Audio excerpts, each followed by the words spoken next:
bersama Pak Dr. Andes Toto Prihartno SSMP selaku Kepala Satpol PP Damkar Kabupaten Majalengka. Pak, imbauan dari Bupati ya Pak ya. Kira-kira apa sih Pak kalau secara tugas dari Satpol PP sendiri untuk poin-poin tersebut?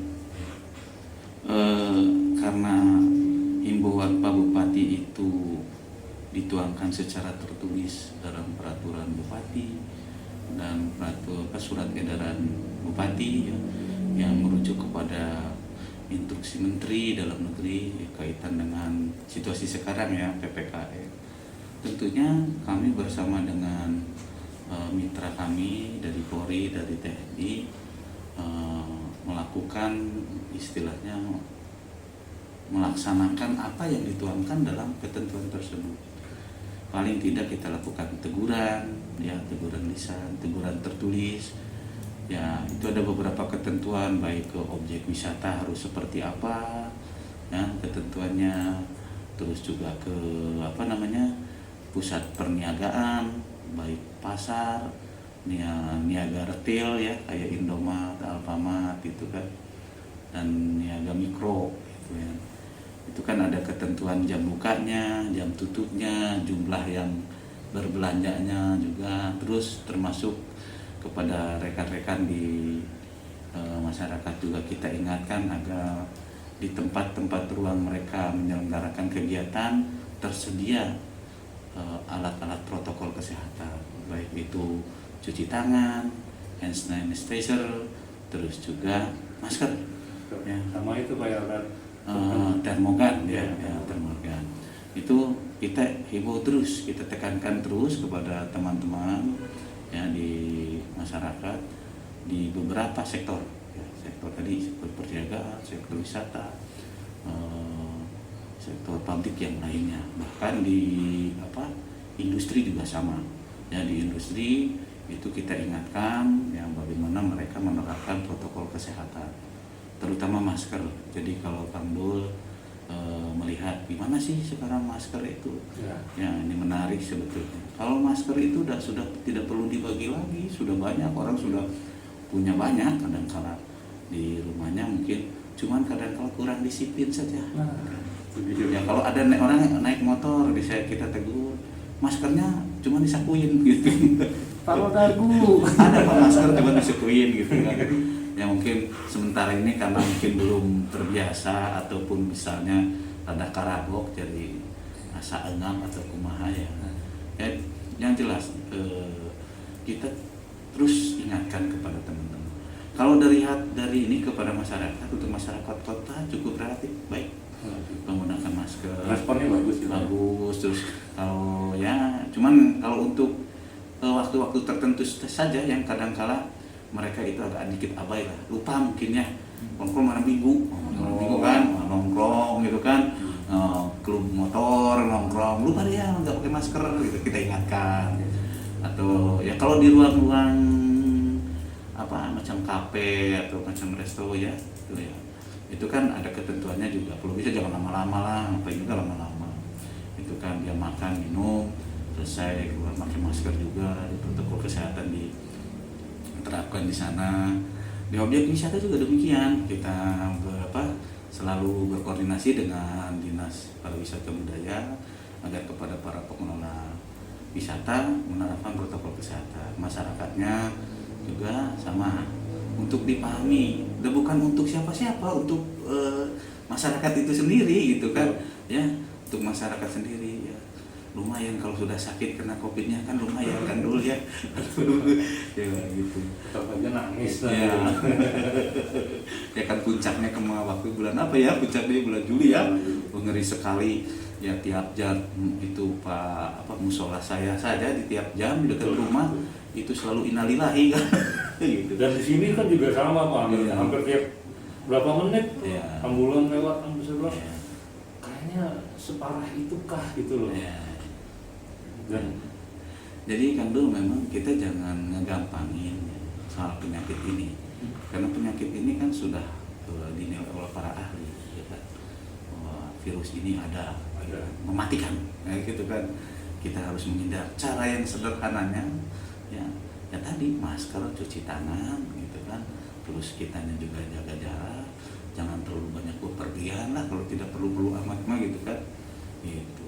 Kita kenapa sih susah banget kita gitu kan seperti itu ya, walaupun memang kita menahan mentalitas kita yang rasa kesel, rasa naon ya.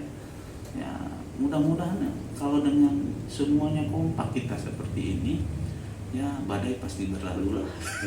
Jadi kalau ingin cepat-cepat kita menikmati suasana yang normal kembali kan tentunya kita harus patuh gitu kan, pada ketentuan yang menurut para ahlinya harus kita lakukan. Itu kan dulu sebetulnya. Baik Pak, makanya kan ini sangat menarik sekali ya Pak ya, bahwa orang mungkin karena tidak terbiasa, ya kan, tidak terbiasa menggunakan masker, biasa bebas gitu kan, ngobrol gerombol gitu kan, dan sekarang ada kondisi kayak gini yang dikit-dikit jauh bubar gitu. Akhirnya kan ada masyarakat yang saya beberapa kali ketemu dan beberapa orang juga ada yang mereka menawan sih gitu loh, tahaya sampai kayak gitu, sampai akhirnya ya sudah lah. Jadi memang tadi kan menahan rasa itu ya, kadang-kala ya, kadang-kala kita menanamkan nilai-nilai baru untuk istilahnya mengantisipasi atau membangun sikap baru karena kondisi yang terkini, memang tidak sekaligus kan dulu ya. Ya tadi teh sewot ditegur sewot itu. Dukieu mah ada apa dukieu wae. Kunaon harusna ieu. Beujing dulur itu urang ge nyaho teh itu kan dulur urang nyaho da teu panyakitan. Ya. Ya mereka masing-masing punya pendapat, tapi yang jelas tadi sebagai sebuah kewaspadaan pada diri kita, ya apa susahnya kan? Apa susahnya? Nah, insya Allah pakai masker gelisna teu ilang, kasetnya tidak loba kan gitu kan. Pak, ini ada yang menarik, maksudnya gini Pak, yang menariknya adalah di saat awal pandemi, iya kan, orang sangat sibuk gitu kan, sangat ketakutan. Dampak dari kejadian itu oleh Satpol PP apa pada waktu itu Pak? Dengan sekarang ini perbedaannya apa? Kita makin paham ya tentang kondisi pandemi ini, yang menjadi sebuah referensi keilmuan tersendiri, bukan hanya bagi Satpol PP sih, bagi masyarakat keseluruhan. Kita mampu menemukan bahasanya soal-soal yang harus kita sikapi ketika ada bencana. Ini kan kategori bencana. Betul, bencana nasional, bencana dunia Pak. Iya, bencana pandemi kan istilahnya dunia, bukan endemi, udah pandemi lagi. Nah, berarti mencoba kita untuk bersikap dan berpikir ya, nah, ke arah yang lebih baik. Masalahnya kan gini masyarakat Pak, Satpol PP sendiri kan pada akhirnya menjadi garda terdepan Pak, yang berhubungan dengan masyarakat yang awal mula tahun 2019 kan 2020 rame-ramenya COVID segala macam kan, Satpol PP sebagai garda terdepan yang kalau saya lihat kayak di Cirebon contohnya, di setiap lampu merah dia selalu yang berhadapan dengan masyarakat, dan itu kan sangat riskan sekali Pak. Ya, karena itu tadi tugas kita harus menegakkan aturan yang sudah diberlakukan dan memahamkan kepada masyarakat kemanfaatannya aturan itu diberlakukannya agar masyarakat terhindar dari paparan virus COVID. Kita itu seperti itu sebetulnya. Ya kalau disebut capek atau itu mah sudah bagian dari tugas kita lah ya. Tidak ada mengenal itu sebetulnya maka dulu ya.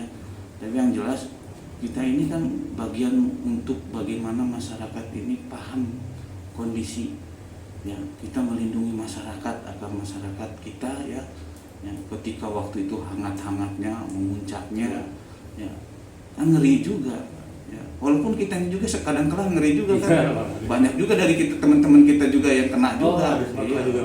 Ya termasuk saya juga kena kok. Gitu.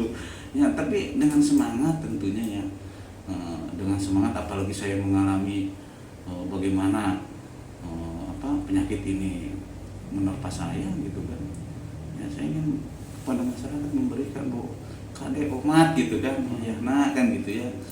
ulah sagawaya gitu kan, ulah naon istilah bahasa Sunda tong asa mau kaha gitu ya. Gimana Kang Dul istilahnya apalah bahasa Sunda gitu ya. Jangan ceroboh. Ya jangan ceroboh gitu kan. Nah ini kaitannya masalah penyakit gitu kan.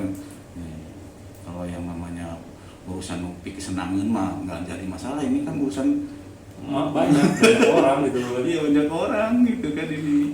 Itu Kang Dul ya. Ya kalau dibilang bagaimana Pol PP ya kita laksanakan tugas itu dengan baik saja. Tapi lagi yang maksud gini Pak, lagi yang awal-awal COVID pandemi itu kan 2020 kan saya sempat beberapa kali meliput Satpol PP dengan beberapa satuan lain kayak yang kepolisian gitu kan. Sampai ada yang nggak pakai masker sampai disuruh push up, disuruh menyanyikan lagu Indonesia Raya gitu macam. Di sini terjadi sampai seperti itu nggak? Sebetulnya itu sebuah apa namanya ya, pembinaan ya, pembinaan masyarakat, bukan push up-nya jadi ya. Intinya mah biar masyarakat nyadar gitu kan. Gitu. Jadi itu mah hanya semacam teman-teman yang dilakukan di lapangan bersama Polri sama TNI, ada yang di push upin, suruh lari gitu kan. Saya kira itu kan menyegarkan juga fisik tubuhnya gitu kan. Biar sehat gitu Ya, terus maca Pancasila supaya nya itu negara urang teh boga dasar negara gitu kan. Takut lupa, masa cenah Pancasila lupa wah celaka gitu kan. Tapi sempat terjadi dilakukan di Majalengka juga. Dengan teknik-teknik teman-teman di lapangan sebetulnya tidak mengurangi rasa apa ke masyarakat, tidak. Ya itu hanya sebagai sebuah upaya didikan lah, untuk mengingatkan teman-teman. Yang intinya teman-teman diingatkan bahwa situasi lagi begini loh gitu kan. Ya.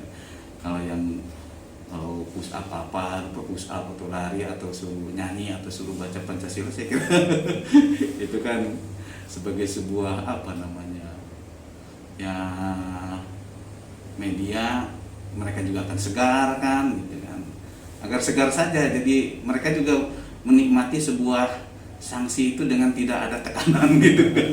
Dan tidak ada tekanan lah begitu, bahkan kita push up tapi kuat sadarnya bisa panggil dia mah panggil di push up daerah lah gitu. Jadi pendekatannya supaya teman-teman masyarakat ya tadi bisa malu bahwa situasi lagi beginilah bareng-bareng gitu. Baik Pak, ini karena sudah hampir 1 jam dan tiba-tiba juga ada kesibukan yang lain.